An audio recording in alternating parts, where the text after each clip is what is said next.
Magandang araw po sa inyong lahat at sa mga loyal kabarangay na nakikinig ngayong tanghali. Itago niyo na lamang po ako sa pangalang Randy. 31 years old at may-ari ng isang maliit na computer cafe sa aming lugar sa Pampanga. Papadudot, lahat daw po ng tao ay deserve ng second chance. Kung sakali man na nagkamali tayo, pero sa palagay ko po ay hindi ko deserve yon. Dahil napakalaki ng kasalanan ko sa taong walang ibang ginawa kundi ang ibigay ang lahat ng pangangailangan ko at siguraduhin magiging maganda ang buhay ko. Masasabi ko nga na napakaswerte ko dahil hindi ko nararanasan noon ang maghirap at lahat ng bagay na gustuhin ko ay nakukuha ko. Hindi naman po kami mayaman pero sagana ako sa lahat ng bagay na hinihiling ng bawat tao na magkaroon sila. Pero sa kabila ng mga natamasa kong kaginhawahan sa buhay ay hindi ako nakontento. Naging makasarili ako at nagrebelde dahil lang may isang bagay akong hindi nakuha. Marami akong nagawang kasalanan at maling desisyon sa buhay, ngunit sa tulong po ng mga taong nagmamahal sa akin ay nakamit ko ang second chance na inaasam ko. Papadudod, sumulat po ako sa inyo para ibahagi ang kwento ng aking buhay na kahit puno ng pagsisisi ay natagpuan ko naman ng pag-asa dahil sa kabila ng aking pagkakalugmok ay mas pinili kong bumangon at ayusin ang aking buhay. Hindi lang para sa aking sarili kundi para na rin sa mga taong nagpapahalaga at nagmamahal sa akin. Higit sa lahat ay para sa aking ama na kung nasaan man ngayon ay hinihiling ko na kahit papaano ay maging proud sa akin. Papadudot, dating OFW po si Papa. At hindi po sa pagmamayabang pero hindi ko po naranasan ang maghirap dahil lahat ng pangangailangan ko ay naibibigay ni Papa. Sagana ako sa pagkain at mga material na bagay. Nakapag-aral ako sa isang exclusive school. May kasambahay din kami dahil nag-iisang anak lamang ako at ang mama ko po noon ay nagtatrabaho sa isang pagawaan ng bag sa Angeles, Pampanga. Araw-araw ay naiiwan ako sa bahay kasama ni Yaya Lita na itinuring ko na rin pong pangalawang ina. Natatandaan ko po noon na madalas mag-away sina mama at papa dahil nakukulangan si mama sa 30,000 pesos na pinapadala ni papa kada buwan. Papadudot, 2 taon pa lamang po sa Qatar noon si Papa at ako naman ay 8 years old noong magloko si Mama at sumama sa ibang lalaki. Samantalang naiwan naman po ako kay Yaya Lita. Papadudot, nang malaman ni Papa ang ginawa ni Mama ay hindi na po siya nagulat dahil nasa Pilipinas pa lang daw siya ay alam na niya ang pangangaliwa ni Mama. Pero pinakisamahan pa rin ni Papa si Mama sa takot na baka ilayo ako sa kanya ni Mama. Lumaki akong nasanay na si Papa at si Yaya Lita lamang ang pamilya ko. Pero hindi ko naramdaman na may kulang sa akin dahil busog ako sa pagmamahal at alaga nila. Pero dahil lumaki nga ako na hindi kasama si Papa ay nasanay ako na sa tuwing malungkot ako ay pinapadalhan niya ako ng mga material na bagay na talaga namang gustong gusto ko. Laruan man yan o mga damit. Dumating na nga sa puntong naging materialistic na ako, Papadudot. Hanggang sa nagbinata ako ay dala ko na ang pag-uugali kong yon. Tandang-tanda ko rin po yung araw na ibinalita sa akin ni Yaya Lita ang planong pag-uwi ni Papa na hindi ko gaanong nagustuhan.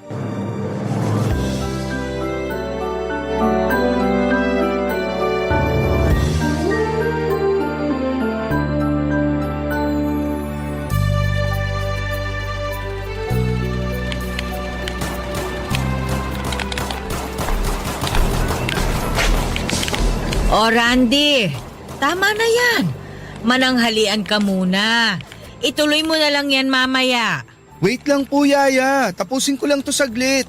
Ay sus na bata ka, oo. Ilang beses ko nang sinabi sa'yo na masamang pinaghihintay ang pagkain. Ay, ito na nga po, kakain na. Baka mamaya po, maner mo na naman kayo. Minsan kasi daig nyo pa yung nagmimisa. Pilyo ka talagang bata ka.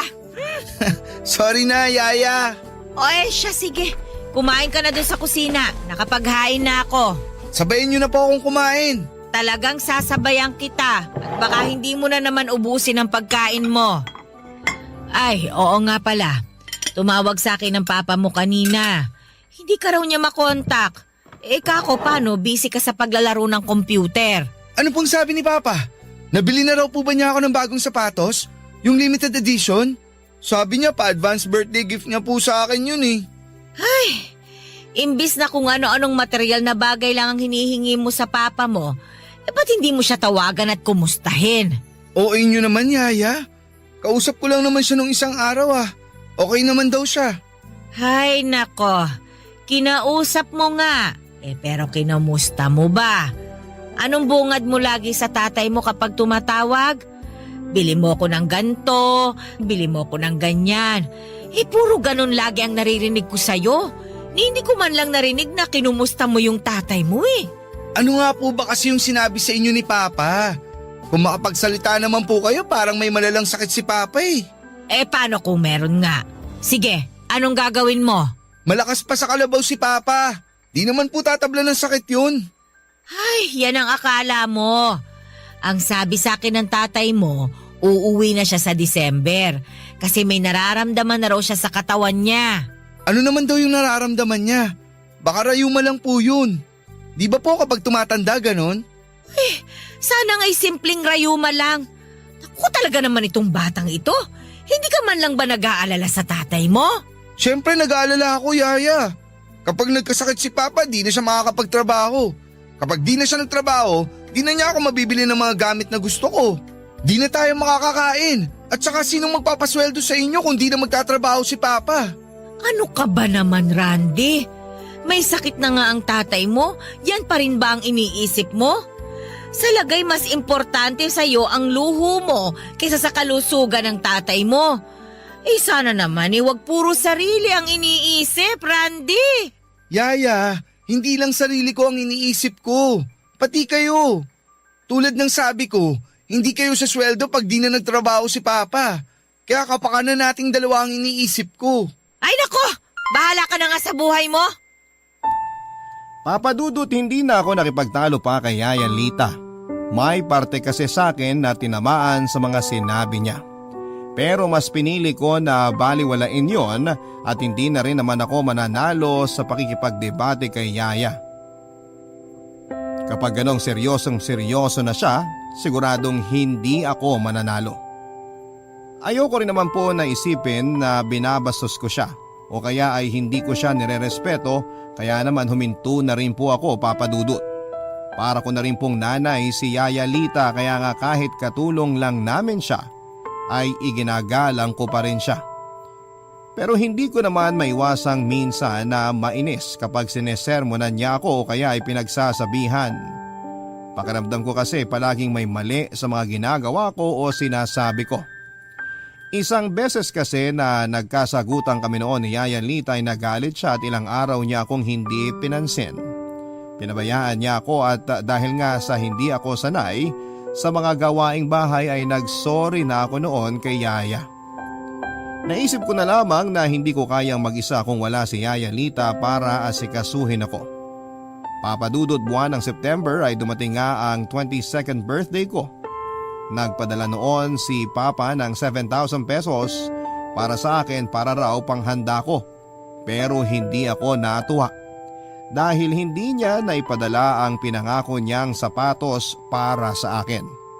Ang tagal kong naghintay para sa sapatos na ibibigay niya at lagi ko rin namang pinapaalala sa kanya nang sa ganon ay hindi niya makalimutan. Pero hindi ko alam kung nakalimutan ba niya o wala talaga siyang sapatos na maipapadala sa akin. Masama ang loob ko noon, Papa Dudut, dahil nangako siya sa akin. Pero hindi naman niya natupad. Yon ang unang beses na may hiningi ako kay Papa na hindi niya naibigay. Naisip ko na nga lang na baka delayed lang ang package. Pero nang tanungin ko siya ay hindi raw niya nabili ang sapatos na gusto ko dahil kulang daw ang pera niya. at sinabi niyang dadagdagan na lamang niya ang perang ipapadala niya sa akin para sa birthday ko. Papadudot na sanay na ako na lahat ng gusto ko ay nakukuha ko. Kaya talaga namang sumama ang loob ko ng husto sa mga nangyari. Imbis na magpaluto ako ng pagkain para may maipamigay ako sa mga kapitbahay namin ay nilustay ko na lamang sa alak ang halos 3,000 pesos sa pera na pinadala sa akin ni Papa. At kulang-kulang 1,000 naman para sa mga pulutan. Wala naman sigurong problema kay Yaya kung papaano ko yung gagastusin dahil pera ko naman yon. Halos puro barkada ko lang din naman ang in-invite ko sa bahay pero may iba naman sa mga kapitbahay namin na kahit na hindi ko ka-close ay nakisali na rin sa inuman. Hindi naman kasi mawawala yon tuwing may okasyon. Nang mapansin ko na paubos na ang alak na iniinom namin ay nagpa siya akong bumili pa ulit. Pero sabi ng isa sa mga barkada ko na si Marlon ay itaya ko na lang daw ang natitira kong pera sa online sabong na nauuso dati noong meron pa. Para na rin daw makalimutan kong pansamantala ang matinding sama ng loob kay Papa. Hindi ako marunong magsabong, Papa Dudut, pero nakinig ako sa sulsol ng barkada ko. Tinuruan nila ako kung paano tumaya, pumili at kumilates ng manok. Sa una ay maliit lamang ang taya ko. Pero habang tumatagal ay palaki na ng palaki ang pagtaya ko.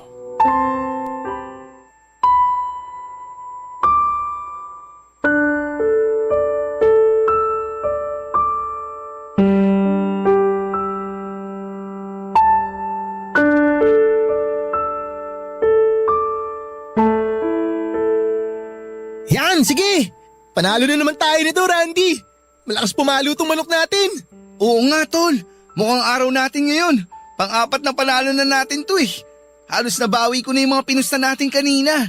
Oo, di ba? Sabi ko naman sa'yo mag-enjoy ka rito. Ako nga yan lang libangan ko sa amin eh. Tol, nangihina na yung kalaban. Sure win na naman tayo. Isang malakas na palo na lang, bagsak na yan. Hala tol, ba't parang nangihina yung manok natin? Anong nangyayari? Ha? Liwanagan mo nga ng konti itong cellphone mo. Yan, nakatodo ng brightness yan. Putik na yan. Bakit? Anong problema? Tinamaan pala sa kilikili yung manok natin, pre. Patayin na to, wala na to. Ha? Paano yung pinusta ko?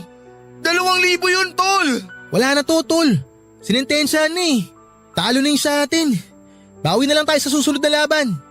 Kaya naman tayo sa ibang kulay. Malas tayo ngayon dito sa pula eh. Magtalisayin naman tayo o kaya puti. Taya na tayo hanggang mabawi natin 2,000 mo.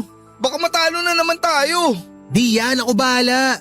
Tataya nga tayo sa ibang kulay naman para buwanasin na. Kanina pa tayo pumupusta sa pula eh. Talisayin naman o kaya puti. Dali, bet na tayo. Sige na nga. Kaso paano yan?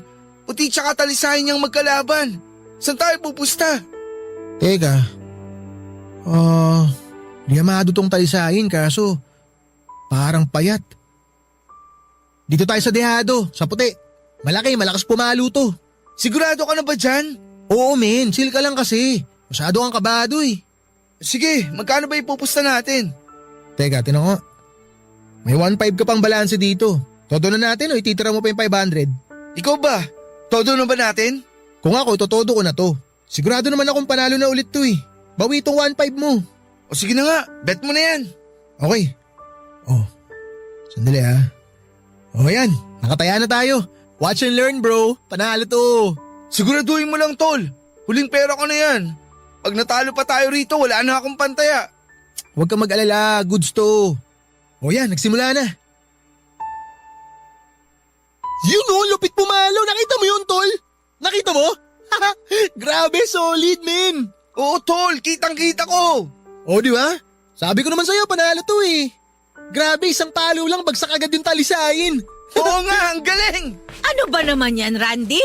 Anong oras na ang iingay nyo pa? Tsaka ano ito? Akin na nga yan?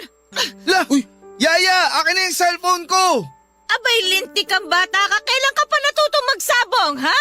Yaya, katuwaan lang naman to. Birthday ko ngayon oh. Wala naman sigurong masama kung sumubok ako ng ibang bagay. Walang masama. Ang tatay mo nagpapakahirap magtrabaho sa abroad. Tapos ikaw wala kang pakundangan kung magwaldas ng pera. Ano bang akala mo? Pinupulot lang ng tatay mo sa tabi-tabi ang perang pinapadala niya sa'yo? Ano ka ba naman, anak? Abay, maawa ka naman sa tatay mo. Ano ba yan? Ang KJ nyo naman manang lita eh. Kaya nga nag-abroad si Tito Larry para maibigay niya lahat ng gusto ni Randy. Tapos ngayon pagbabawalan niyo siya, nagastusin yung perang pinadadala sa kanya ng papa niya? Huwag ganun manang lita, malabo yun. Hoy Marlon! Hindi ka wang kausap ko ha? Umuwi ka na nga. Kahit kailan talaga hindi ka magandang impluwensya sa alaga ko. At ikaw naman Randy, umakyat ka na sa kwarto mo. Matulog ka na. Bukas ko na ibibigay itong cellphone mo.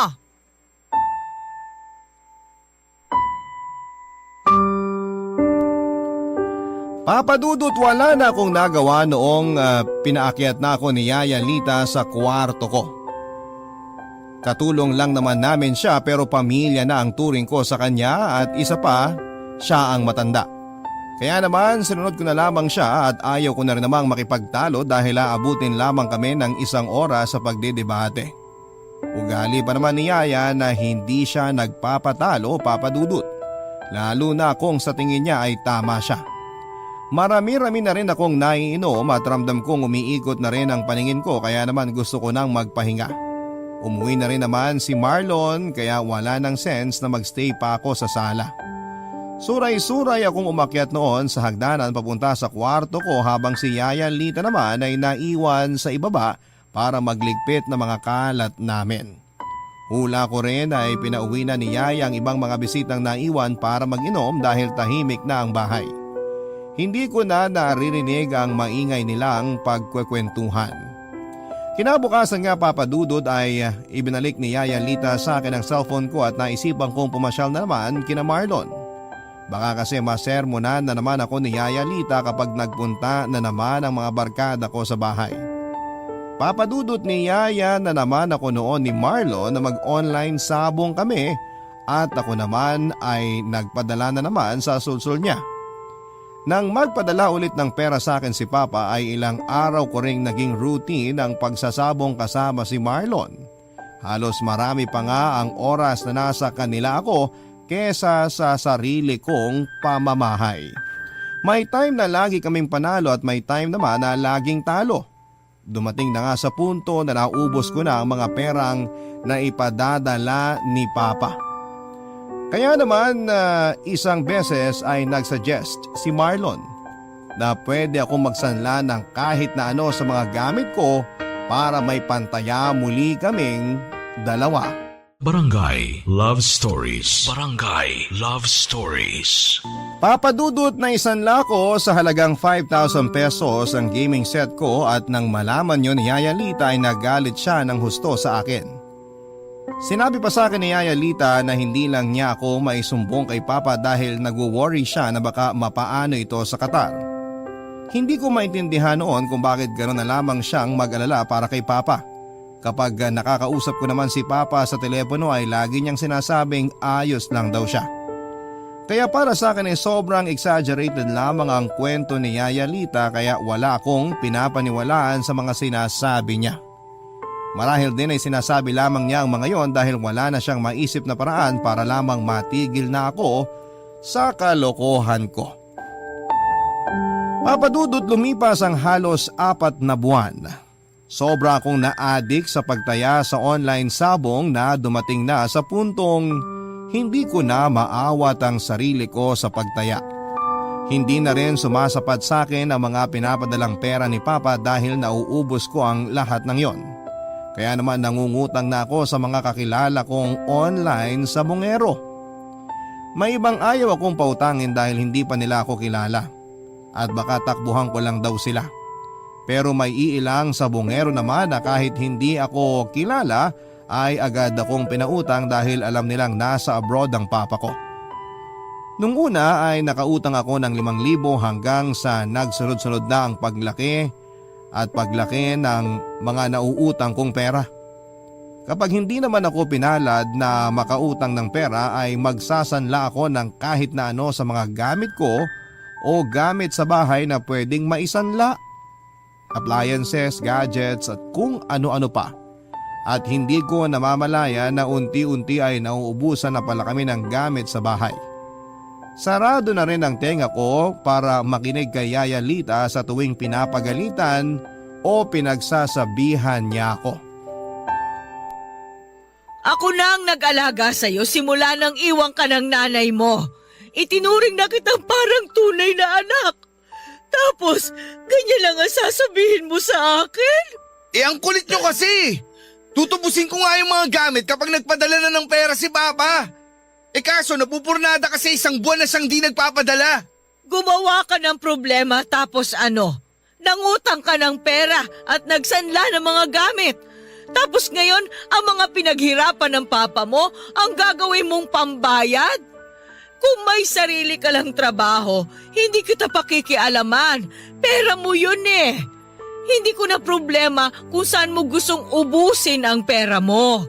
Pero ang ipangsugal mo ang perang pinapadala sa'yo ng papa mo at isanla ang lahat ng gamit na pinaghirapan niyang ipundar. Abay, yan ang hindi ko pwedeng baliwalain na lang. Ba't ba ako magtatrabaho?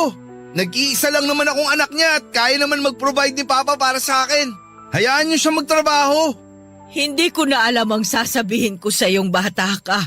Nakakaawa ang tatay mo sa abroad. Pero ikaw, wala kang ginawa kundi magsabong. Puro sariling kaligayahan mo lang ang iniisip mo.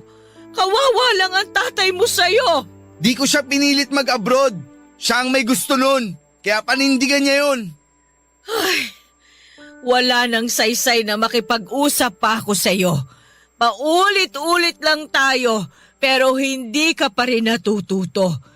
Tandaan mo ito, Randy. Nasa huli ang pagsisisi. Papadudo taong 2020 buwan ng Desyembre ay umuwi nga si Papa. Kasagsagan din noon ng COVID-19 outbreak pero pinayagan pa rin siyang makauwi matapos ang halos 2 linggo na quarantine niya sa may airport.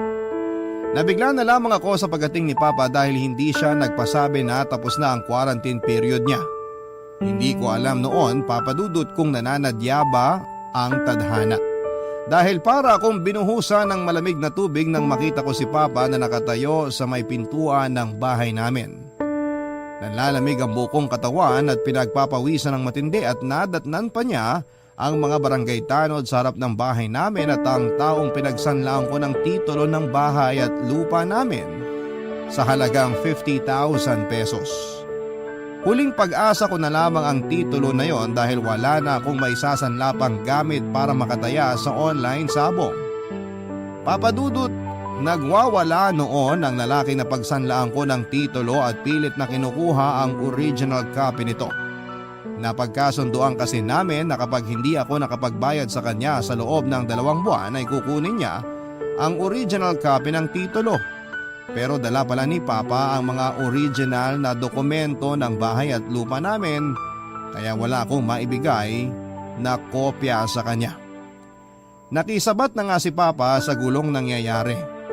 Tinanong niya ang mga tanod kung bakit nandun sila at ikinuwento nga nila kay Papa kung ano ang pakay nila sa akin.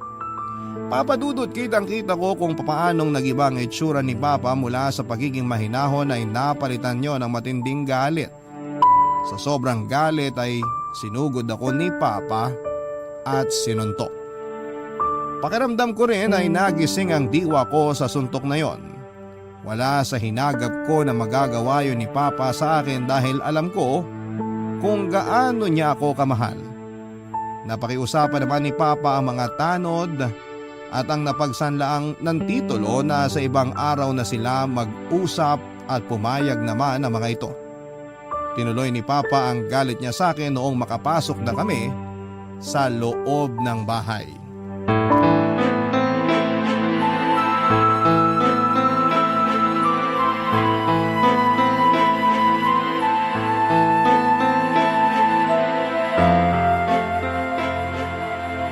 Totoo bang sinabi nila?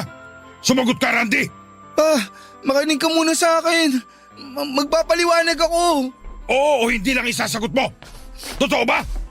Ay, Larry! Ay, nandito ka na pala. Maupo ka muna at huminahon ka.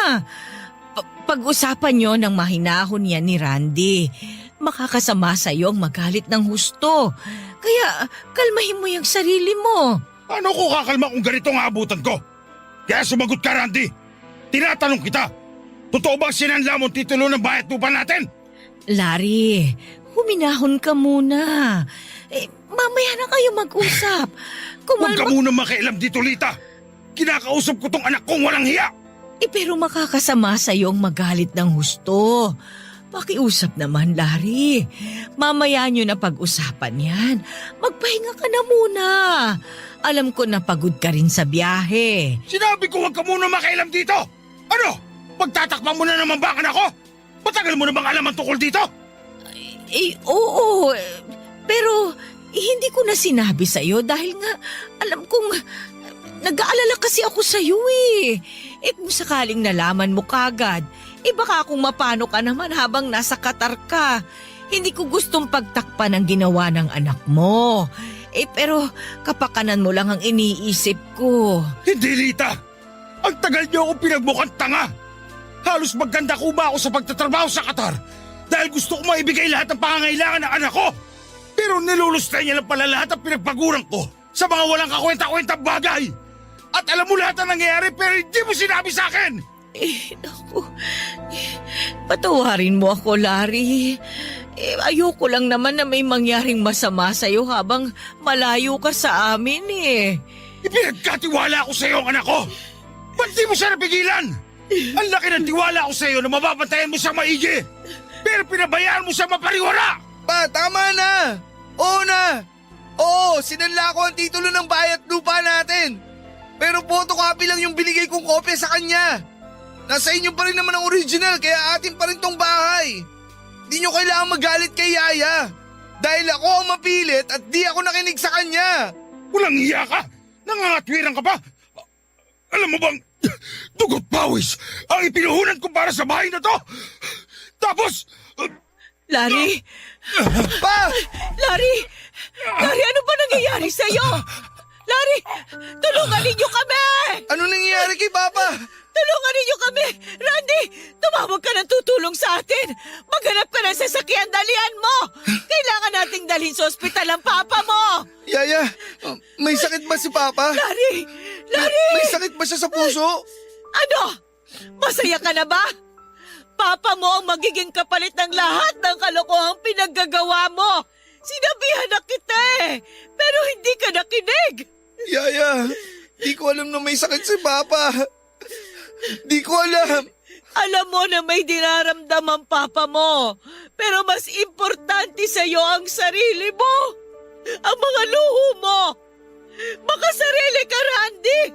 Makasarili ka!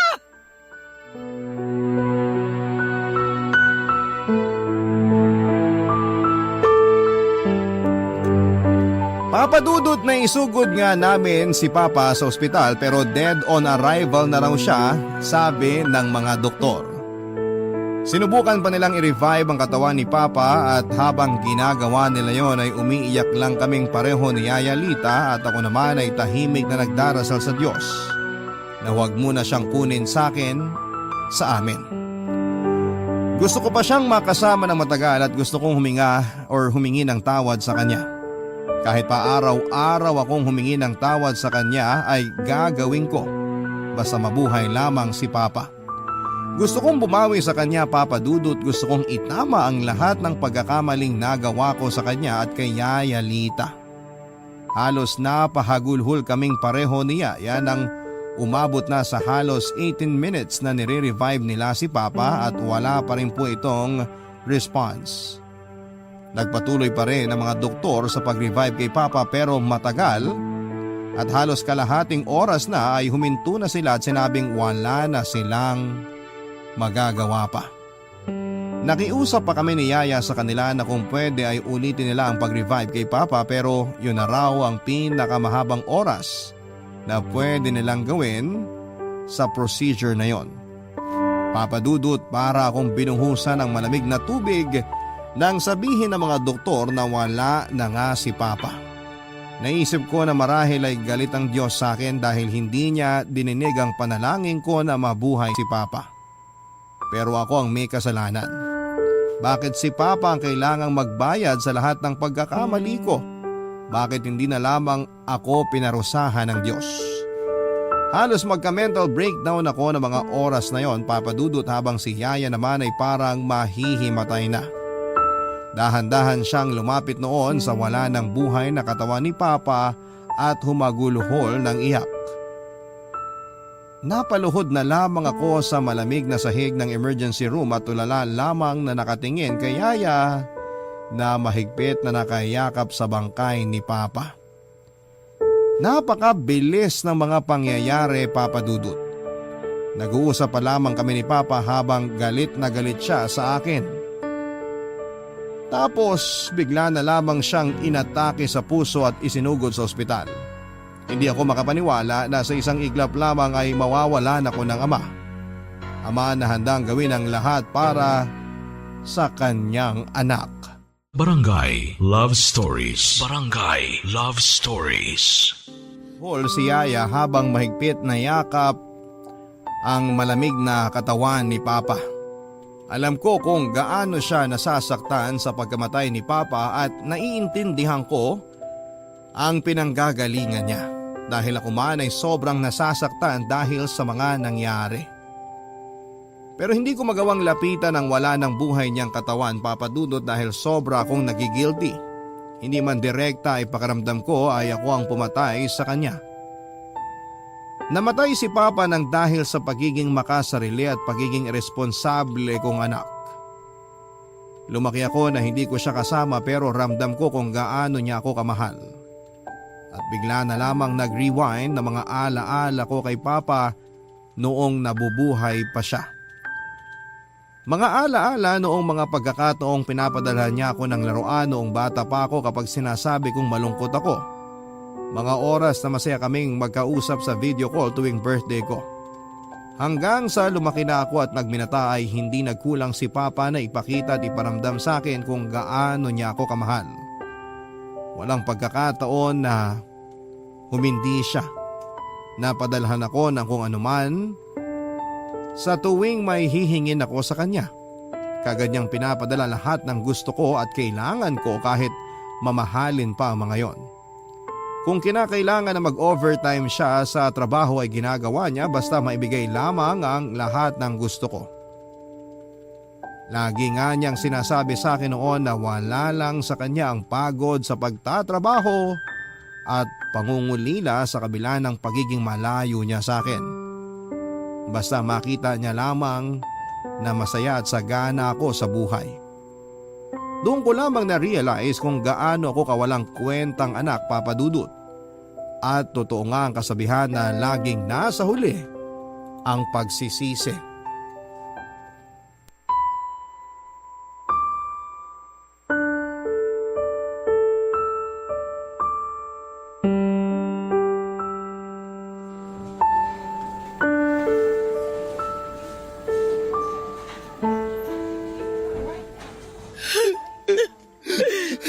Nakita mo na ang ginawa mo. Tingnan mo. Wala na si Larry.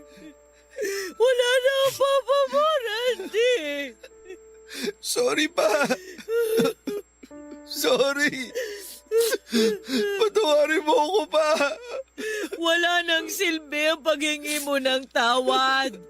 Hindi ka na niya maririnig. Anong klase kang anak? Hindi ako nagkulang ng pangaral sa iyo at paalala. Hindi kami nagkulang ng papa mo sa iyo. O ngayon, iiyak-iyak ka dyan. Hindi mo man lang siya kinumusta nung nasa abroad siya. Hindi mo man lang itinanong sa kanya kung ano yung kalagayan niya doon.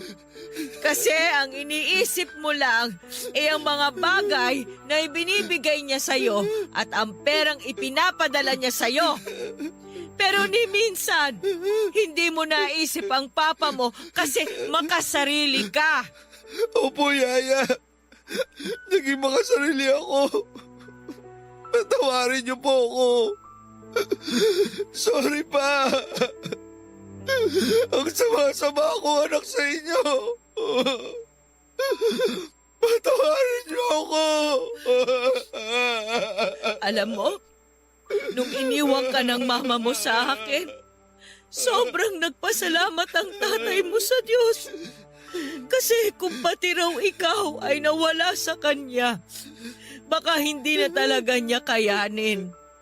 Lagi ring sinasabi sa akin ng papa mo na hindi niya hahayaang makaramdam ka ng pagkukulang sa pagkatao mo. Kaya pinunan niya lahat ng puwang na iniwan ng mama mo. Pero malas niya lang na ikaw ang naging anak niya. Dapat talaga, isinama ka na lang ng nanay mo nung umalis siya. Hindi nararapat sa tatay mo ang magkaroon ng anak na katulad mo. Kaya nga nagsisisi na po ako. Sana mapatawad niyo pa po ako ni Papa. Alam kong huli na para humingi ako ng tawad. Pero paulit-ulit po akong hihingi ng tawad sa kanya. Hindi ganun kadali yon, Randy. Na kapag humingi ka ng tawad ay maaayos na ang lahat. Hindi ganun yon. Hindi yan pambura na kapag nakagawa ka ng pagkakamali, mabubura mo. Alam ko po na malaki ang kasalanan ko.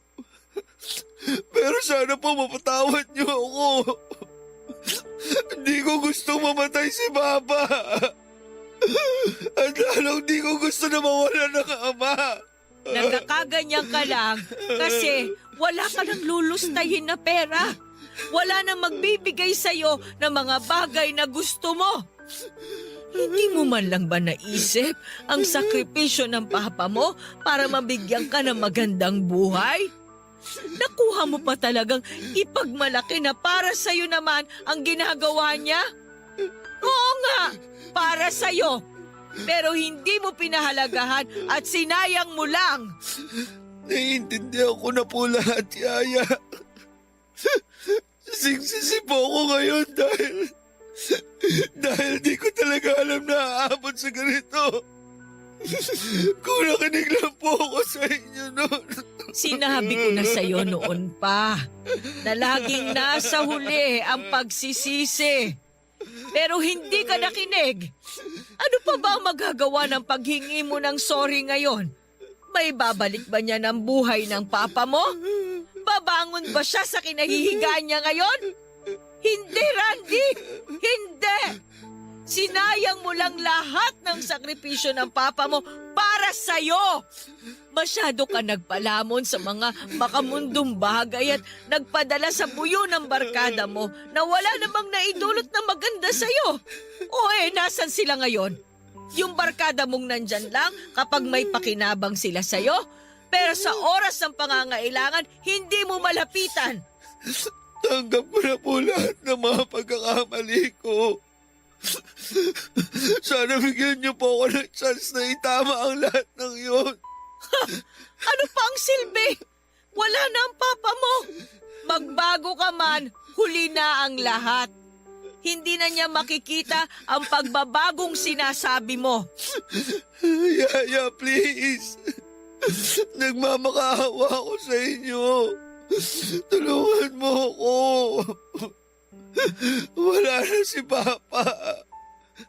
Ikaw na lang ang meron ako. Gabayan mo ako katulad ng dati. Mahal kita, Randy. Sa'yo ko binuhos lahat ng pagmamahal na hindi ko naibigay sa mga anak ko. Dahil sa kagustuhan kong bigyan sila ng maayos na buhay. Tiniis kong malayo sa kanila. Nakontento na lang ako na nakakausap ko sila sa telepono. Pero ngayon naisip ko, tama ba na ibinigay ko sa'yo ang lahat ng pagmamahal na yon? Sorry, Yaya. Di ako naging mabait na alaga sa'yo. Binaliwala ako ang pagmamalasakit mo sa amin ni Papa. Hayaan mo akong bumawi, Yaya. Sa inyong dalawa ni Papa. Wala na akong rason para manatili pang kasama mo. Patay na si Larry. Simulat sa Paul, siya ang amo ko. At ngayon wala na siya. Tapos na rin ang trabaho ko. Yaya, please. Huwag mo akong iiwan. Wala na si Papa. Ano na mangyayari sa akin pag nawala rin kayo sa akin? Alam ko ang selfish ko para sabihin to. Pero kailangan ko kayo. Di ko kaya mag-isa, Yaya. Matanda ka na. Matuto kang tumayo sa sarili mong mga paa. Hindi habang buhay may aalalay sa'yo at gagawa ng mga bagay para sa'yo. Kung meron kang gusto, paghirapan mong kunin yon. Hindi sa lahat ng oras may mag-aabot at magbibigay sa'yo nun. Tandaan mo, lahat ng bagay na gusto mong makuha, pinaghihirapan. Hindi yan kusang darating sa'yo at babagsak mula sa langit. Papa Dudut, doon ko lang naalala lahat ng mga pangaral ni Yaya sa akin, mga paalala na para sa kapakanan at ikakabuti ko na binaliwala ko lamang dahil masyado akong nakampante at umasa kay Papa. Napakawalang kwenta kong anak at ni hindi ko man lang nasuklian ang lahat ng sakripisyo at pagmamahal niya para sa akin. Papa Dudut, 3 araw din pong naiburol si Papa bago siya tuluyang nailibing. Matapos ang libing niya ay nagmukmuk lamang ako sa bahay at nawala na ako ng gana sa lahat ng bagay. Hindi ko magawang kumain o uminom man lang ng tubig. Madalas lang din po akong nakatulala sa kawalan o kaya naman ay inaalala ang mga araw na lagi akong tinatanong ni Papa kung ano ang gusto ko. Mga araw na lagi niya ring sinasabi na mahal niya ako, na gagawin niya ang lahat para sa akin. Pero sa ngayon, Papa Dudut, ay hindi ko na maririnig ang boses ni Papa habang sinasabi ang mga katagang yon. Isang bagay na lamang ang gusto ko at iyon ay ang bumalik siya. Pero alam kong napaka-imposible nang mangyari. Sinabi ko sa sarili ko na hindi na ako hihingi ng kahit na ano basta bumalik lamang siya. Pero sa huli ay na-realize ko na wala na talaga siya at hindi na maibabalik pa. Kung sana ay nakinig lamang ako kay Yaya Lita, hindi sana kami umabot ng ganito. Kung sana ay nakontento lamang ako sa kung ano ang kayang ibigay ni Papa, hindi sana nangyari ito. Kasalanan ko ang lahat, Papa Dudut. Ako ang dahilan kung bakit namatay si Papa at walang ibang dapat na sisihin kundi ako. Mga ilang buwan din akong wala sa sarili at parang mababaliw na dahil paulit-ulit kong naaalala ang huling alaala kay Papa bago siya namatay. Pero laking pasalamat ko na hindi ako iniwan ni Yaya Lita at nanatili siya sa tabi ko sa kabila ng mga nagawa at nasabi ko sa kanya noon, Papa Dudut.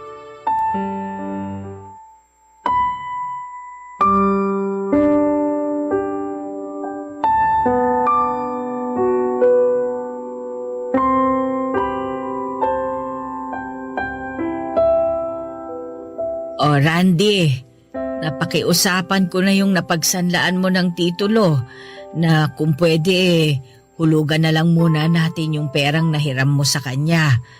May tubo na 10% kada buwan, pero ayos na rin. Kesa naman hindi tayo makabayad at tuluyan na nating ibigay sa kanya ang bahay at lupa. Salamat, Yaya.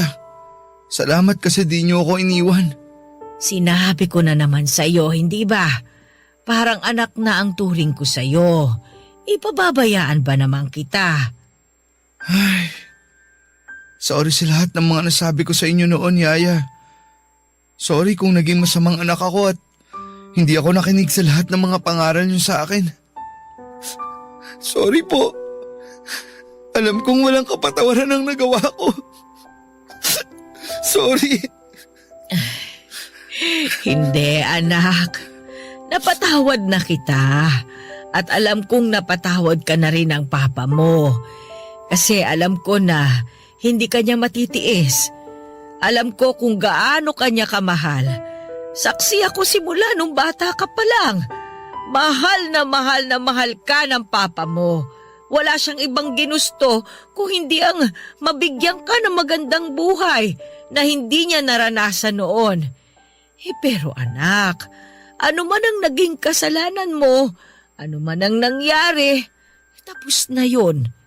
Lahat ng yon ay parte na lang ng nakaraan na dapat mong gawing aral.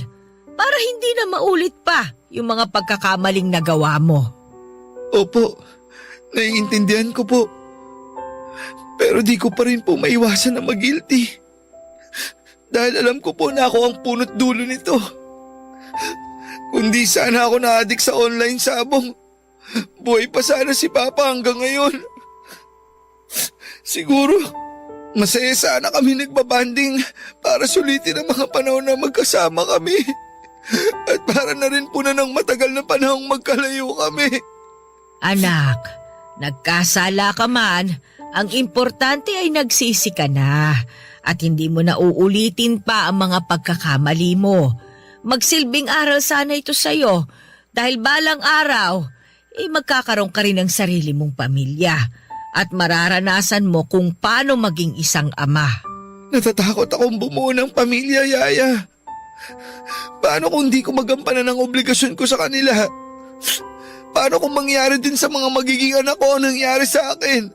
Kaya nga dapat, ituruan mo silang maging mabuting anak. Gawin mo ang lahat ng makakaya mo para hindi mangyari sa kanila ang mga dinanas mo. Itama mo lahat ng pagkakamali mo dahil alam ko na kung nasaan man si Larry ay makikita niya pa rin ang gagawin mong pagbabago. Ito na lang ang tanging magagawa mo para makabawi sa kanya kahit pa wala na siya. Opo, Yaya. Ayusin ko po ang buhay ko para sa oras na magkaroon na ako ng sarili kong pamilya. Handa na ako. Gagawin ko ang lahat para sa kanila. Kagaya ng kung paano ginawa ni Papa ang lahat para sa akin. Tama. Ang nakaraan mo ang magsisilbi mong inspirasyon para baguhin ang sarili mo. Siguro naman hindi mo nagugustuhin bumalik sa ganong klaseng buhay, ano? Pero may isa pa akong paalala sa'yo. Ano po yun? Hindi lang material na bagay ang batayan para maipakita mo ang pagmamahal mo sa iyong pamilya o sa ibang tao. Mas mainam pa rin na ipakita at iparamdam mo yun sa gawa. Dahil ang mga bagay na kaya mong ibigay sa kanila, wala pa ring halaga kung hindi mo naman maipaparamdam sa kanila ang pagmamahal mo. May mga tao na nasa kanila na halos lahat ng bagay na pwede nilang hilingin sa isang tao. Pero iilan lang ang tunay na masaya. Alam mo ba kung bakit? Bakit po? Dahil kulang sila sa pagmamahal. Tandaan mo, ang pagmamahal, anumang uri yan, ay hinding-hindi matutumbasan ng kahit anong material na bagay o ng napakaraming pera. Opo, tatandaan ko po yan. Tsaka matanda na rin ako. Sana naman, bago man lang ako mamatay, maging maayos na ang buhay mo at maabutan ko pa sana ang mga magiging apo ko. Di pa kayo matanda, Yaya. Aalagaan niyo pa po ang mga magiging anak ko. Ay, nako. Wag lang sana silang maging pasaway para humaba pa ang buhay ko. Yun lang. Hindi ko po maipapangako na di sila magiging pasaway. Anak ko po yun Papadudot kung wala siguro si Yaya ay hindi ko alam kung saan na ako pupulutin. Laking pasasalamat ko na sa kabila ng lahat ng mga nangyari ay dinamayan niya ako at hindi iniwanan. Sa payo at tulong ni Yaya ay naghanap ako ng trabaho, natanggap ako bilang isang call center agent sa isang BPO company na napag-applyan ko. Tumatanggap kasi sila kahit na high school graduate lang. Pinagbuti ko ang trabaho ko, Papadudot, at unti-unti ay nakabayad ako sa lahat ng pinagkakautangan ko. Natubos ko na rin ang ibang mga gamit na naisanla ko pero ang iba ay hindi na. Dahil naibenta na raw ng napagsanlaan ko at yung iba naman ay nasira na raw. Iniwasan ko na rin sina Marlon dahil ayoko nang magkaroon ng ugnayan sa kanila at magpadala pa ulit sa mga sulsul niya. Papadudod, ilang taon pa ako nagpursige sa pagtatrabaho at sa wakas ay nakapagpatayo ako ng sarili kong internet shop. Maliit lamang naman ang shop na yon at si Yaya ang nagbabantay kapag tulog ako o kaya naman ay nasa trabaho.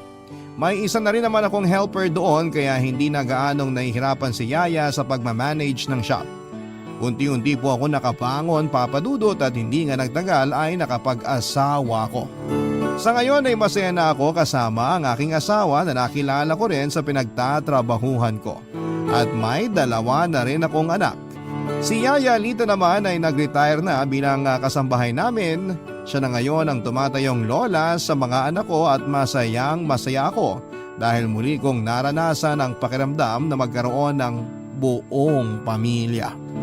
Kung nasaan man si Papa, sana ay maging proud siya sa akin dahil nagawa kong tumayo sa sarili kong mga paa at bumuo ng isang pamilya na handa kong gawin ang lahat para sa kanila.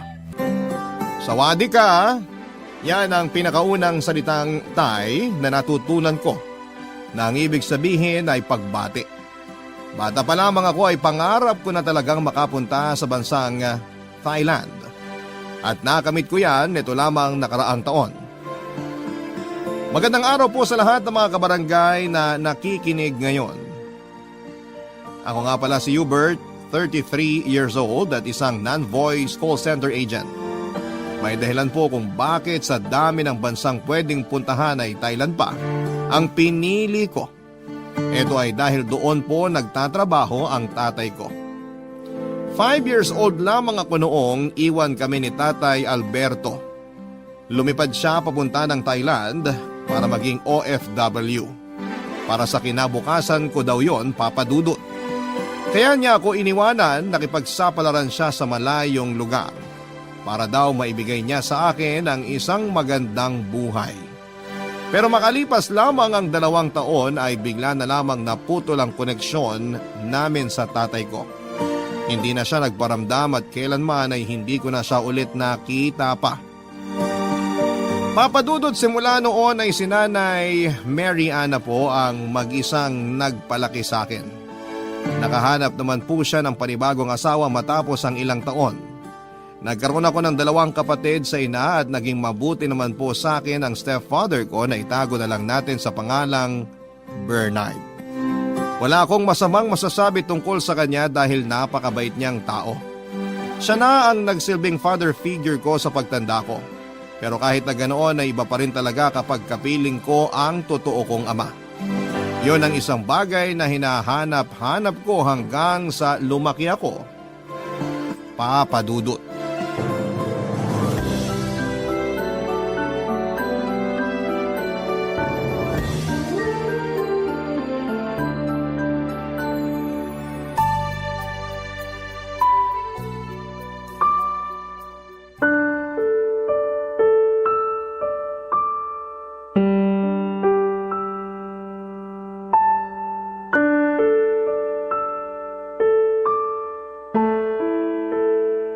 Nay, may tanong po ako.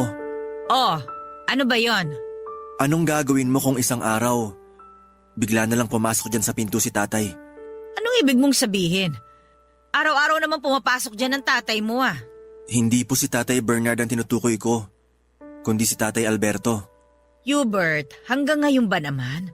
Umaasa ka pa rin sa pagbabalik ng tatay mong yon? Opo, wala naman pong masama dun, di ba? Tsaka isa pa, tatay ko yun. Alangan naman kalimutan ko na lang siya basta. Hindi na siyang tatay mo ngayon. Si Bernard na ang tatay mo. Siyang nagpalaki sa'yo. Siyang nag-alaga sa'yo. Siya ang pumalit sa pwesto na iniwan ng tatay mo simula nung hindi na siya nagparamdam. Alam ko naman po yun, pero syempre, iba pa rin naman kapag… Wala nang pero-pero. Kalimutan mo na yung lalaking yon. Kapag narinig ka ng tatay Bernard mo, ano na lang ang iisipin niya?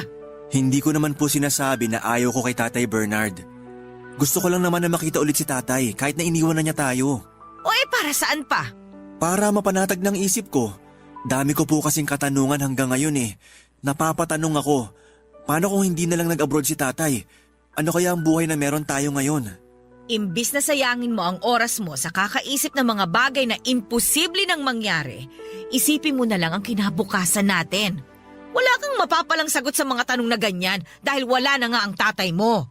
Kaya nga tinatanong ko kayo kung isang araw bigla na lang bumalik si tatay, ano pong gagawin nyo? Wala. Paanong wala? Hindi nyo siya papansinin? Hindi. O para saan pa ba?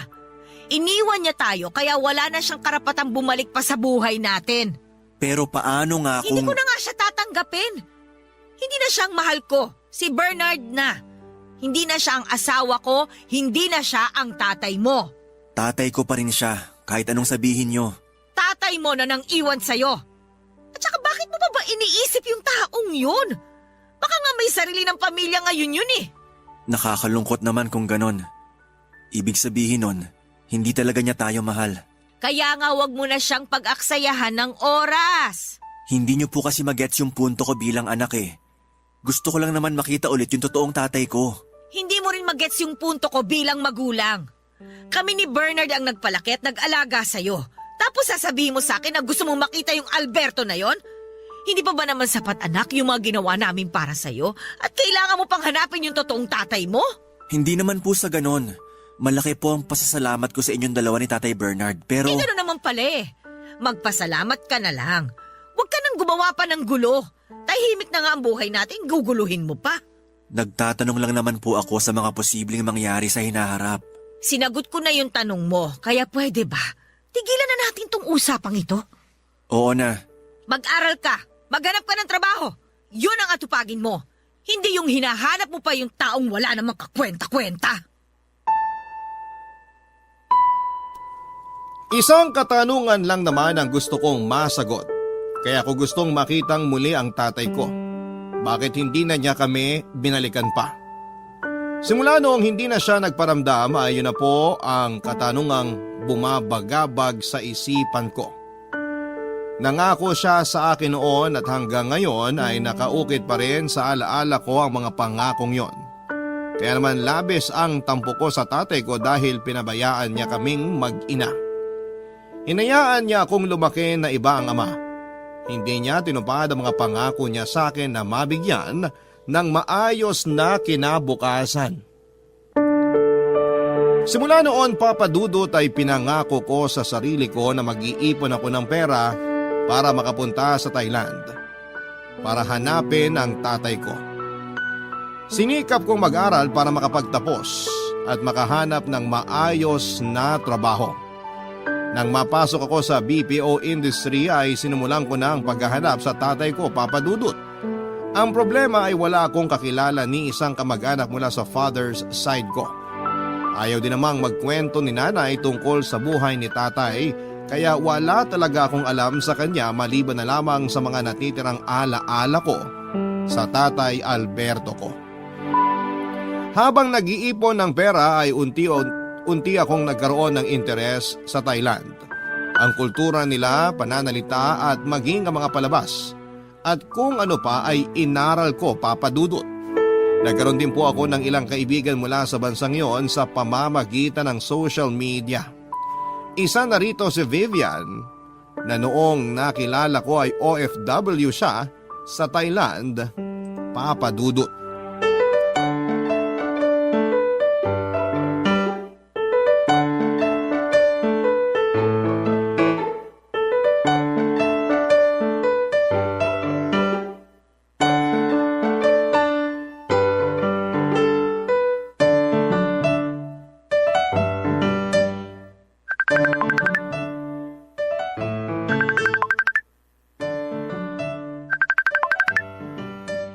Hello? Hello? Busy ka ba? Hindi naman, nagpapahinga lang. Katatapos ko lang kumain. Sana all nakakain na. Bakit? Hindi ka pa ba kumakain? Hindi pa, pauwi pa lang ako galing work. Nasa labas ka pa? Oo, dadaan pa lang ako sa grocery. Patingin nga. Open mo cam mo. Sandali. Oh, kita mo na ako? Oo. Naglalakad ka? First time yata yan ah. Oo, healthy living na ako ngayon. Medyo kumakapal na naman kasi yung mga taba ko eh. Patingin nga ng taba. Hoy! Oh, ba't ka palang napatawag? Wala lang, mangungulit lang. Anong balita sa'yo? Eto, alipin pa rin ang salapi. Wala ka pang ipon? Lika na rito sa Thailand. Wala pa nga eh. Alam mo namang nagalaw ko na yung savings ko noong nagka-pandemic. Ngayon pa lang ulit ako bumabawi. Yung pandemic kasi na yan eh, panira sa mga plano. Bakit mo ako biglang niyaya mag-Thailand na? Miss mo na ba ako? Hoy, walang ganon. Ikaw talaga? Biro lang. Hopefully this year pwede na. Talaga? Oo, wala naman ako masyadong pinagkakagastusan ngayon. Kaya nakakapag-ipon na ako ng maayos. Kapag nakapunta ka rito, ano namang gagawin mo? Siyempre, titikman kita. Ano? Yung luto mo. Kako, titikman ko yung mga luto mo. Di ba sabi mo mahilig ka magluto? Yun yung uunahin ko. Ikaw, Hubert, ha? Kinakabahan ako sa mga lumalabas dyan sa bunganga mo eh. Ikaw naman? Ilang taon na tayong magkakilala, di ka pa nasanay. Hindi talaga. Ipapasyal mo ba ako kapag nakapunta na ako dyan? Oo naman. Actually, may itinerary na ako kapag nakalapag ka na dito sa Thailand. Pagdating mo pa lang, may bibisitahin na tayong resto. Ipapatikim ko sa'yo yung paborito kong Thai food dito. Nakaka-excite naman yan. Kaya bilisan mo nang mag-ipon. Huwag kang gastador dyan. Eto na nga, nag-iipon na nga ulit. Gusto ko na talagang makapunta dyan. Ano pang balita sa tatay mo? May nakuha ka na bang impormasyon tungkol sa kanya? Wala pa eh. Ayaw naman magkwento ni nanay. Tuwing binubuksan ko yung usapan tungkol sa tatay ko, nagagalit siya. Wala ka bang kontak sa mga kamag-anak ng tatay mo? Wala eh. Ni isa wala akong kilala sa side ng tatay ko. Ang hirap naman yan. Paano ka maghahanap ng tao dito sa Thailand kung wala kang ka-idea kung saang lupalop siya mahahanap? Yun nga eh. Siguro Diyos na ang bahala sa akin dyan. Kung gusto niya kaming pagtagpuin na mag-ama, magkikita talaga kami. E paano kung hindi kayo magkita? Okay lang. At least nakita kita, di ba? Huwag kang mag-alala. Hindi masasayang ang effort mo kapag nagpunta ka rito. Aasahan ko yan ha. Oo naman!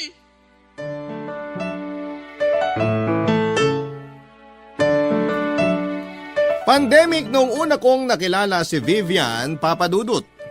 Inad lamang niya ako noon sa Facebook at doon na po nagsimula ang pagkakaibigan namin. Dahil naka-work from home at hindi rin makalabas ng bahay ay binigyan ko ng oras si Vivian. 5 years na siya noong nagtatrabaho sa Thailand bilang performer. Dati siyang miyembro ng isang dance group na sinubukang hanapin ng swerte sa ibang bansa katulad ng ginawa ng tatay ko. Si Vivian ang pumawi ng boring na buhay ko noong pandemic, Papadudot. Mabilis kaming naging close kahit na online lamang kaming nagkakausap. Minsan sa isa't isa kami naglalabas ng mga problema namin sa buhay. Minsan ko na rin na-open sa kanya ang tungkol sa tatay ko at sa kagustuhan kong makapunta ng Thailand para hanapin siya. Noong lumuwag ang restriction sa bansa ay unti-unting bumalik ang dati sa lahat. Pero kahit ganoon ay nagpatuloy pa rin ang contact namin ni Vivian sa isa't isa. Sa katunayan ay mas lumalim pa ang pagkakaibigan namin. Sinubukan ko siyang ligawan noon pero binasted lamang niya ako dahil masyado raw siyang busy sa kanyang trabaho, Papadudut. Para magkaroon ng LDR relationship o ka-long distance. Ganon pa man ay mas lumakas ang hangarin kong makapunta sa bansang Thailand dahil 2 taon na ang gusto kong makita doon. Unang-una, syempre ang tatay ko. Pangalawa si Vivian na naging close ko na rin ng mga panahong yon, Papadudut. Excited na akong makita silang dalawa, Papadudut. Barangay Love Stories. Barangay Love Stories. Papadudot, sakto lang po ang monthly income ko sa trabaho ko para matustusan ang mga pangangailangan ng pamilya ko. Nag-aabot ako ng pera sa mga magulang ko at nag-aabot din ako para sa pag-aaral ng mga kapatid ko kaya medyo nahirapan ako makapag-ipon muli lalo na noong nagkaroon ng pandemic ay nasimot ang savings ko. Kinailangan ko talagang maghigpit ng sinturon noon para makaipon ng pambili ng ticket ko papunta sa Thailand. Lagi akong nagbabaon sa trabaho ko at umiiwas na kumain sa mga restaurant at fast food. May sarili din po akong tumbler para hindi ko na kailangan bumili ng ticket kapag nasa labas ako. Binansagan nga po akong pot-pot sa trabaho dahil sobrang kuripot ko raw. Pot-pot, kuripot. Totoo naman yon, Papadudot, dahil sa kagustuhan ko makapunta sa Thailand ay hindi na nga po ako bumili ng bagong damit. Katwiran ko hanggat na isusuot ko pa ng maayos sa mga damit ko ay tuloy lamang ako sa paggamit ng mga yon. Hindi rin ako sumasama sa mga galaan kahit na lagi akong inaaya ng mga katrabaho at kaibigan ko. Nililibang ko na lamang ang sarili ko sa pamamagitan ng pagtambay sa labas ng bahay namin. Kung minsan ay nakikipaglaro na lamang ako ng basketball sa covered court malapit sa amin, pero kalimitan ay si Vivian ang pumapatay ng oras ko. Hanggang netong nakaraang taon na nga ay nakapag-ipon na ako ng pera para sa 3 araw na pagdalaw ko sa Thailand. Wala akong ibang sinabihan nito, Papa Dudut, kundi si nanay lamang.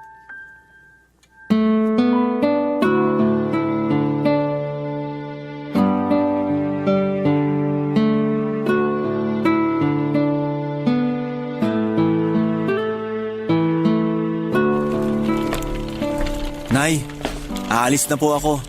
Oh, saan ka pupunta? Bakit may dala kang maleta? Di ba nabanggit ko na to sa inyo noon? Magbabakasyon po ako. Ah, ngayon na ba yon? Opo, nakabili na ako ng ticket. Mamaya na ang flight ko. Flight? Eh teka, saan ka ba pupunta? Sa Thailand po. Thailand? At ano naman ang gagawin mo ron? May bibisitahin akong kaibigan, si Vivian. Si Vivian ba talaga ang pakay mo doon o may iba pa? Bakit po? Sino pa bang pupuntahan ko doon? O sino pa ba?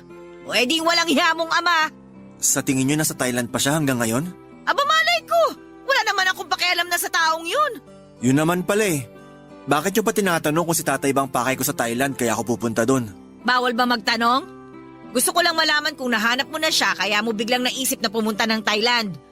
Di ka naman lilipad ng ibang bansa para lang sa babaeng nakilala mo sa Facebook eh. Huwag kayong mag-alala.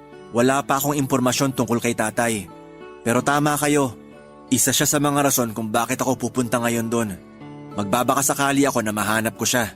Nagsasayang ka lang ng pera. Kung yan pinambili mo ng tiket pinambili mo na lang ng pagkain, di sana nabusog pa tayo. Pera ko naman yung gagamitin ko eh. Kaya desisyon ko pa rin kung saan ko gagamitin yon. Anong gagawin mo kapag nahanap mo na yung taong yon? Tatanungin ko siya kung bakit niya tayo iniwan. Tatanungin ko siya kung kilala pa ba niya ako. Kung naalala pa ba niya na may anak siya sa inyo. Tatanungin ko siya kung bakit niya tayo kinalimutan. Ang dami mong alam. Hindi ka nalang makontento sa kung anong meron ka ngayon. Huwag po kayo mag-alala. Kapag nagkita kami ni tatay, hindi ko naman siya pipiliting bumalik sa buhay natin. Abay dapat lang. Masyado na makapal ang mukha niya kapag nagpakita pa siya sa atin. O maiba tayo. Itong Vivian na ba to talagang pupuntahan mo sa Thailand? Sino ba talaga yan? Girlfriend mo na ba yan? Hindi po. Kaibigan ko lang yon. Niligawan ko dati kaso ayaw naman sa akin. O tapos pupuntahan mo? Mana ka talaga sa tatay mo no? Pareho kayong tanga. Si nanay naman Girlfriend lang ba ang pwedeng dayuhin? Kaibigan ko rin naman siya kahit binasted niya ako. Tsaka matagal na naming pinaplano to. Ay di bahala ka. Gawin mo kung anong gusto mo sa buhay mo. Buhay mo naman yan Sige po, mauna na po ako. Baka malate ako, traffic pa naman. Saan ka ba sasakay niyan? Magta-taxi na lang ako. O siya sige, mag-ingat ka. Ano pong gusto niyong pasalubong? Kahit ano, bahala ka na. Basta makabalik ka lang na maayos, ayos na sa akin yon. Sige po, bibilhan ko kayo ng ref magnet. Bahala ka. Kahit natutol ay wala din naman pong nagawa si Nanay Mary Ann dahil nasa wastong gulang na ako nang mag-decide ako para sa sarili ko. Isa pa ay pera ko rin naman ang ginagamit ko para sa bakasyon na yon papunta ng Thailand. Pagdating sa airport ay sobra-sobra ang kaba ko dahil first time ko lamang lumabas ng Pilipinas. Kinakabahan ako noon na baka ma-offload ako sa immigration. Uso pa naman noon ang mga napapabalitang kababayan nating na-offload ng walang rason. Kaya naman bago pa magpunta sa airport ay nakahanda na talaga lahat ng documents ko, Papa Dudut. May hirapan na kasi akong makapag-ipon ulit kapag nasayang lang ang ticket ko para sa trip na yon. Mabuti na lamang at mabait ang immigration officer na natapat sa akin. Matapos ngang mahabang pilahan at interview ay pinayagan din akong lumabas ng bansa. Sobrang excited ako noon dahil first time ko lamang sumakay ng eroplano. Mas higit ang excitement ko dahil makikita ko na sa wakas ng personal si Vivian at magkakaroon na rin ako ng chance na hanapin ang tatay ko sa Thailand. Mabilis lang ang naging biyahe ko, Papa Dudut. Wala rin palang pinagkaiba ang Pilipinas sa Thailand dahil mababait din ang mga tao doon. Halos pareho lang din ang klima. Sa airport pa lang ay sinundo na ako ni Vivian at matapos ang mahigit 3 taon ay nagkita rin kami sa wakas ng personal.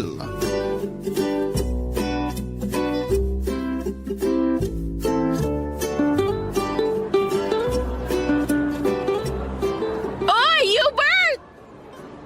Vivian! Payakap nga! Sawadee krap! Welcome to Thailand! Totoo na ba to? Nasa Thailand na ako? Oo, totoo na to. Sa wakas, nakatapa ka na dito sa Land of Smiles. Walang iba kundi ang Thailand! Ay, di pa rin ako makapaniwala. Parang panaginip lang ang lahat. Ang tagal kong hinintay ang araw na to. Alam ko, simula nung nagkakilala tayo, wala ka ng ibang binanggit kundi ang makarating dito. Pangarap ko na to simula pagkabata eh. Kung sakaling mahanap nga natin ang tatay mo rito, ano naman ang pinakaunang gagawin mo kapag magkaharap na kayo? Kukumprontahin mo agad? Ano nga ba? Hindi ko naisip yan ah. Sa totoo lang, di ko alam. Bakit naman hindi mo alam? Matagal mo na siyang gustong makita pero hindi mo alam kung anong gagawin mo kapag magkaharap na kayo? Oo, parang ganon. Siguro kasi alam ko naman na hindi na talaga kami magkikita. Akala ko pa naman handa ka na. Siguro, yayakapin ko siya. Yayakapin ko siya na mahigpit. Yun lang? Ano pa ba? Siyempre kukumustahin. Tapos itatanong ko na lahat ng gusto kong tanungin sa kanya. Pero saka na lang natin problemahin yon kapag nahanap na natin siya. Huwag kang mag-alala. Sisiguraduhin ko na masasagot lahat ng katanungan mo bago ka umuwi sa Pinas. Parang sure na sure ah. Alam mo ba kung saan mahahanap si tatay? Malay natin. Hindi ka sure. Yung totoo, may alam ka ba? Wala. Liga na nga, umalis na tayo. Saan mo ako unang dadalhin? Excited na ako mamasyal dito. Kakain tayo. Ipapatikim ko sa'yo yung favorite Thai dish ko. Ano naman yon? Ayoko sa manghang ha. Hindi ako mahilig doon. Somtam ang tawag sa ipapatikim ko sa'yo. Masarap yun. Somtam? Ano yun? Teka, familiar yan ah. Nabasa ko na yan eh. Yan ba yung salad? Tama, green papaya salad yun. Dumayo ako rito sa Thailand para lang kumain ng papaya. Eh ang dami nun sa Pinas. Siraulo, masarap yun. Pinaghalo-halo ang tamis, alat, asim at anghang. Basta hindi yung typical na salad. Tikman mo na lang para malaman mo yung sinasabi ko. Basta akong bahala sa'yo. Sige, pero bago tayo kumain, hanapin muna natin kung saan yung tutuluyan ko. Halika na, samahan na kita. Alam mo ba kung saan yung address? Oo, nandito sa cellphone ko. O tara na. 3 araw lang ang itinagal ko sa Thailand, Papa Dudut. Sa tulong ni Vivian ay nakahanap ako ng mumurahing accommodation na malapit lang sa sentro. Sa unang araw ko doon ay agad niya akong ipinasyal sa mga tourist spot sa Bangkok. Ipinatikim din niya sa akin ang mga masasarap na pagkain doon. Wala kaming ginawa sa buong araw na yon kundi ang mag-bonding. Damang-dama ko ang pagiging bakasyonista dahil wala kaming sinayang na oras, Papa Dudut. Pagdating naman sa 2nd araw ay doon na namin iginugol ang oras namin sa paghahanap kay tatay. Nagtanong-tanong kami sa mga kapwa kababayan natin doon kung may kakilala ba silang Alberto na siyang pangalan ng tatay ko. Alam ko, Papa Dudut, na mahihirapan kaming mahanap ang isang taong matagal nang walang paramdam. Pero at least, alam ko sa sarili ko na sinubukan ko siyang hanapin. Malawak ang Bangkok at mahigit 30,000 ang OFW sa buong Thailand. Kaya para kaming naghahanap ng karayom sa malawak na buhanginan. Sa kasamaang palad, kulang ang 1 araw para hanapin ang tatay ko, Papa Dudut. Sa huling araw ko sa Thailand ay sinulit ko na lamang ang nalalabing oras ko doon. Malungkot man na hindi ko nagawa ang totoong pakay ko doon ay masaya naman ako kahit papaano dahil nagkita na kami ni Vivian. Iyon nga lang, bago ako umalis pabalik sa Pilipinas, ay isang sekreto ang nalaman ko tungkol kay Vivian na konektado pala sa tatay ko. Barangay Love Stories. Barangay Love Stories. Tanggap ko na noon, Papa Dudut, na hindi ko na talaga makikita pa ang tatay ko. Bukod sa kulang ako sa oras ay wala na rin akong impormasyon tungkol sa kanya. Nagbabakasakali lamang naman ako pero ang pagbabakasakaling yon ay wala namang napala. Para ako naghahanap ng multo na kahit na anong gawin ko ay hindi na siya magpapakita pa sa akin, maliban na lamang kung siya mismo ang magpaparamdam. Ang ginawa ko na lamang ay in-enjoy ko ang nalalabing oras ko sa Thailand kasama si Vivian. Sinamahan niya ako magpunta sa mga templo ng Thailand at nagpalipas kami ng hapon sa isang parke. Doon ay nilinaw naming dalawa ni Vivian kung ano ba talaga ang relasyon naming dalawa at hanggang pagkakaibigan lang daw talaga ito, Papa Dudut. Malungkot ako dahil akala ko talaga ay may chance na maging kami, kaso nga lang hanggang pagkakaibigan lang talaga ang maibibigay sa akin ni Vivian.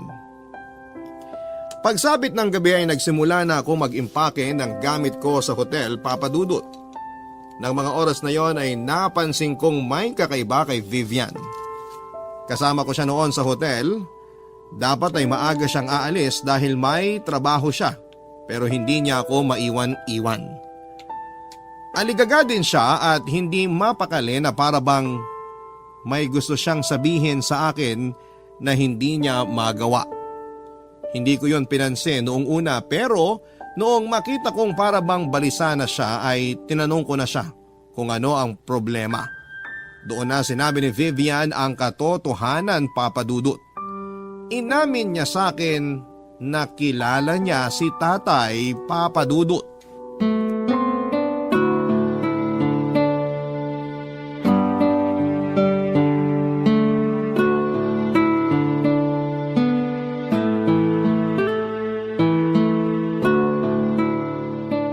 Hoy, okay ka lang ba? Kanina ka pa paikot-ikot dyan. Hindi ka mapakali? Okay lang, wag mo akong intindihin. Akala ko ba uuwi ka ng maaga ngayon? May trabaho ka, di ba? Aantayin lang kitang makasakay bago ako umalis. Mamaya pa ako aalis. Baka maliit ka niyan sa trabaho. Basta, mag-empake ka na lang dyan. Ang weird mo ah. Nalulungkot ka siguro kasi uuwi na ako. Ang totoo niyan, may gusto sana akong aminin sa'yo eh. Ano yun? Paano ba? Huwag kang magagalit sa akin ah. Bakit nga? Ano ba yung sasabihin mo? Kilala ko ang tatay mo, Hubert. Ha? Paano nangyari yun? Magkatrabaho kami dati. Totoo ba? Yung tatay ko na matagal ko nang kinukwento sa'yo? Kilala mo siya? Oo. Nakipagkilala ako sa'yo dahil sa tatay mo. Planado yung pag-add ko sa'yo sa Facebook. Kinaibigan kita kasi gusto kitang makilala. Gusto kong makilala yung anak na laging kinukwento sa akin ng tatay mo. Pero bakit ngayon mo lang ito sinasabi? Ngayong paalis na ako. Hindi ko kasi alam kung paano ko sasabihin sa'yo eh. Hindi ko alam kung ako ba dapat ang magsabi sa'yo nito. Pero ayokong umalis ka na walang napala rito sa Thailand kaya bago ka umuwi, gusto kong malaman mo ang totoo. So alam mo kung saan mahahanap ang tatay ko? Wala na siya rito sa Thailand. Nasaan siya? Nakauwi na ba siya ng Pinas? Bago ko sagutin yan, may ipapakita muna ako sa'yo. Ito yung last picture naming magkasama. Sandali. Hanapin ko lang sa phone ko. Heto. Nagkaroon kami ng group picture bago mag-pandemic. Nasaan si tatay dyan? Siya yung nakapula. Nakapula? Babae yung nakapula. Siya yan, Hubert. Pinalitan ni Alberto ang pangalan niya. Dumating yung araw. Lena na ang gusto niyang itawag namin sa kanya. Ano? Hindi kita maintindihan. Trans woman ang tatay mo. Yan ang dahilan kung bakit natakot siyang magpakilala sa'yo. Nahiya siyang malaman mo na ang tatay mo isa ng babae. Natakot siya na baka hindi mo siya matanggap. Paano? Teka sandali. Bakla ang tatay ko? Oo. Dito siya sa Thailand nag-transition.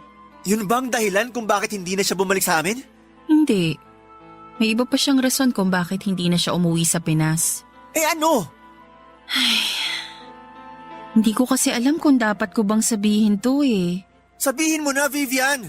Nahuli niyang may lalaki ang nanay mo. Nalaman niya na may iba siyang lalaki kaya naghiwalay silang dalawa.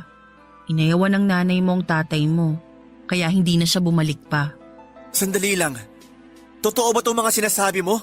Paano ko makakasiguro na hindi ka nagsisinungaling? Hindi pa ba sapat tong picture naming dalawa? Hindi mo ipinaalam sa akin na kilala mo pala si tatay. Tapos ngayon sasabihin mo ang mga bagay na to? Na bakla siya? Na nagloko si nanay kaya nawalan ako ng ama? Kung totoo nga mga sinasabi mo, nasaan na siya ngayon? Gusto ko na siya magpaliwanag ng lahat ng to, hindi ikaw. Wala na siya, Hubert. Patay na ang tatay mo. Ano? Ano nangyari yun? Paano siya namatay? Nagkasakit siya. Isa siya sa mga naging biktima ng COVID. Pero, hindi pwede to. Patay na ang tatay ko. I'm sorry kung ngayon ko lang nasabi ang lahat ng to sa'yo. Isa lang ang alam ko, Hubert. Mahal na mahal ka ng tatay mo.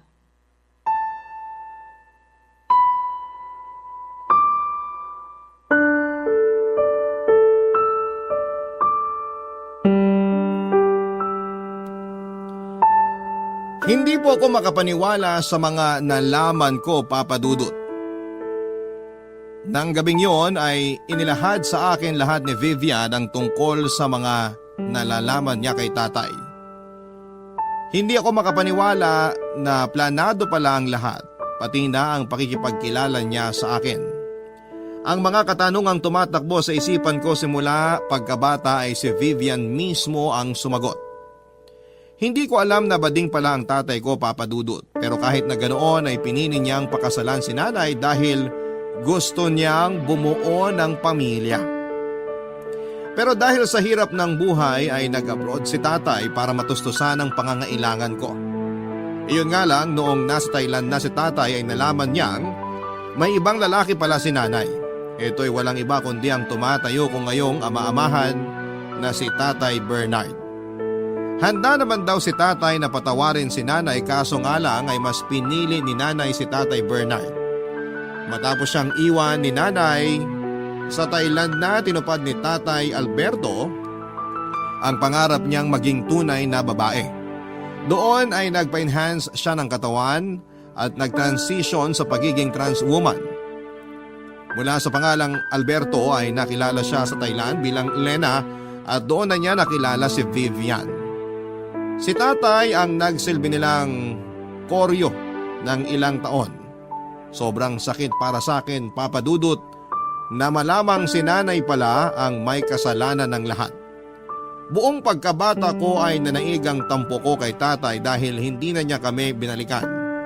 Yun pala ay si nanay din lang pala ang may kagagawan ng lahat.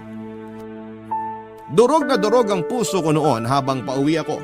Lalo na noong mapagtanto kong kailanman ay hindi ko na masisilayan ang tatay ko. Noong makaharap ko na si nanay ay kinausap ko kaagad siya tungkol sa mga katotohanang nalaman ko sa Thailand, Papa Dudut.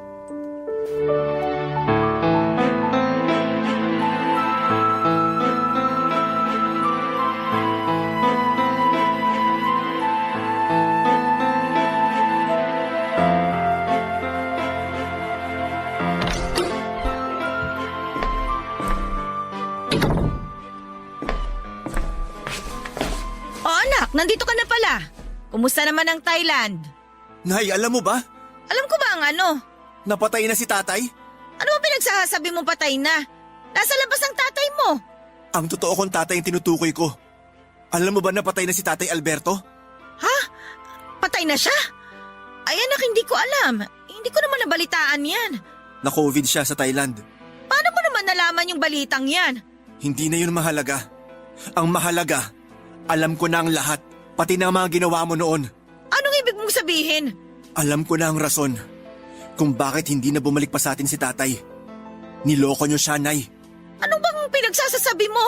Hindi ba totoo na noong bata pa ako, nahuli kayo ni tatay na may ibang lalaki? Nung nabuko niya ang pinaggagawa niyo, kayo nakipaghiwalay sa kanya. Wala akong lalaki. Nakipaghiwalay ako sa kanya bago ako naghanap ng iba. Bakit niyo nagawa yun, Nay? Hindi nyo ba naisip na dahil sa ginawa nyo, nawalan ako ng ama? Anong nawalan? May pumalit naman kagad sa kanya. Kahit na. Hindi nyo man lang ako inisip? Bata pa ako noon. Marami akong maling desisyon sa buhay ko. At saka ang isa nga dun nung pinakasalan ko yung tatay mong bakla. Alam mo din pala na bakla siya? Oo! Hindi naman niya yung sinikreto sa akin Pero rason ba yun, Nay? Para lokohin si tatay? Bading siya pero minahal niya kayo. Kayo ang pinili niya para bumuo ng pamilya. Tapos ganun ang gagawin niyo sa kanya? Yan na nga ba sinasabi ko May pa-Thailand ka pang nalalaman? O ano ngayon ang napala mo? Nalaman kong totoo. Yun na napala ko. Nasagot ang mga tanong ko. Nawala ang galit ko sa tatay ko. Anong gagawin mo ngayon? Sa akin ka magagalit? Hindi ako magagalit sa inyo. Pero simula ngayon, magbabago ng tingin ko sa inyo ni Tatay Bernard. Hindi ko naman hawak ang puso nyo Hindi ko mapipili kung sinong lalaki ang mamahalin nyo. Pero sana, naisip nyo man lang ako. Wala ka na magagawa kasi tapos na ang lahat, Hubert. Sa halip na magbabad ka dyan sa nakaraan, ayusin mo na lang ang buhay mo. Hindi na natin may babalik pa mga nangyari noon. Pero maaayos pa natin yun ngayon. Kung sana nung bata pa lang ako, ipinaliwanag nyo na kung anong nangyari, di sana wala na tayong problema ngayon. Pero anong ginawa nyo? Iniwan nyo na nga si tatay. Itinanim nyo pa sa isipan ko na pabaya talaga siyang ama. Na iniwan niya tayo at kinalimutan. Kahit ang totoo, kayo naman pala ang dahilan ng lahat. Pasensya ka na ha. Magalit ka na sa akin kung gusto mo magalit. Nagkapatong-patong na kasi yung mga nangyari kaya hindi ko na nagawa pang bawiin yung mga nagawa ko at mga nasabi ko. Hindi ko naman alam na darating yung araw na ito Bumawi kayo kay tatay, Nay. Kahit yun na lang magagawa nyo para sa kanya. At sa akin na rin. Paano? Anong gagawin ko? Paano ako makakabawi? Gusto kong bisitahin ang puntod niya. Kahit hindi na kayo sumama, sabihin nyo lang sa akin kung saan siya mahahanap. Gusto kong makilala ang mga kamag-anak ko sa side ni tatay. O siya sige. Kung yan ang gusto mo di sasabihin ko na sa'yo ang lahat. Salamat, Nay. Noong nagkaroon ako ng oras sa trabaho ay agad ko pong pinuntahan ang mga kamag-anak ko sa side ni Tatay Alberto. Doon ay nakilala ko ang mga lolo at lola ko sa father's side pati na rin ang mga pinsan ko. Nagkaroon din ako ng chance na dalawin ang puntod niya. Doon ay humingi ako ng tawad sa kanya, Papa Dudut. Habang nasa biyahe ako noon pauwi ay may bigla akong naalala. May isang Lena na nag-add sa akin sa Facebook noon. Hindi ko siya inaccept dahil hindi ko naman siya kilala. Kung alam ko lang na siya pala ang tatay ko ay sanay nakapag-usap pa kami bago pa siya mamatay. Sinubukan ko ulit siyang hanapin sa Facebook at naka-add friend pa rin siya sa akin. Inaccept ko ang friend request niya at saka ko in-stalk ang profile niya. Walang tigil ang pag-agos ng mga luha ko mula sa mga mata ko nang makita ko ang mga pictures ng tatay ko, Papa Dudut. Nung i-check ko ang spam messages ko ay doon ko lang nabasa ang mga mensahe niya para sa akin. Matagal na pala siyang nagme-message sa akin pero dahil hindi kami friends ay sa spam nagpupunta ang mga messages niya. Hindi niya ako nakakaligtaang batiin sa Facebook, Papa Dudut. Sa loob ng ilang taon ay palagi niya akong binabate sa mga importanteng okasyon ng buhay ko. Lagi din siyang nangungumusta kahit na wala siyang natatanggap na reply. Bago siya mamatay, isang mahabang mensahe ang pinadala niya sa akin. Humingi siya ng tawad dahil iniwan niya ako. Nagsorry siya dahil hindi niya nagampanan ang tungkulin niya bilang isang ama at hindi niya nagawa ang mga pinangako niya sa akin noon. Sobrang iyak ko noon, Papa Dudut. Matagal kong hinanap ang tatay ko at nasa spam messages ko lang pala ang sagot sa mga katanungan ko. Sa ngayon ay nagpatuloy pa rin ang komunikasyon namin ni Vivian bilang magkaibigan. Tuwing may gusto akong malaman tungkol kay tatay ay kay Vivian ako nagtatanong. Kalaunan ay unti-unti ko rin namang napatawad si nanay pati na rin ang tatay-tatayan ko. Wala na din naman pong saysay kahit na magtanim ako ng galit sa kanila dahil hindi na nito may babalik pa si tatay. Basta ang mahalaga ay alam ko na po ngayon ang katotohanan.